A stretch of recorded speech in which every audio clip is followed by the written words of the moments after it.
طالبانو خلوت دی ته ویل کیږي کله کله انسان له انسانانو نه په تنګ راسي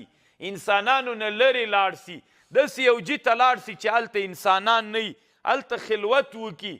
داسې کار وکړي چې تفکر وکړي د ځانه سره داسې فکر وکړي نو په ځان کې بدلون راولي دې ته خلوت وي چې علما د علم د تزکیې د نفس یا علما د علم تصوف دې ته اربعینیات وي او دې ته طالبانو څیله وایي دوی کله کله څیله کوي علامه زکریا رحمه الله وی له دغه حدیث نه د علماو د علم تزکیې د نفس دپاره استدلال ده دوی چې کوم اربعینیاتو څیلې کوي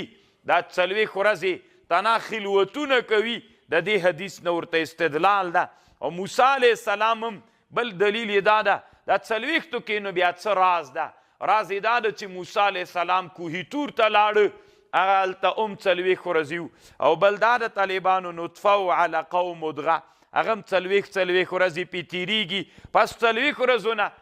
چې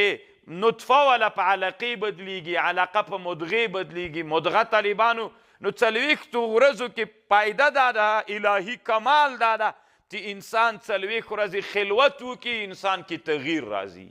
څوک راځي تغییر راځي نو چې انسان خلوت کوي انسان څیله تیروي نو دې کې مطلب دا ده د انسان دپاره چې انسان هغه خپل حالت بدلوي انسان له یو حالت نه بل حالت ته بدلون مومي پکې پیدا کیږي نو دا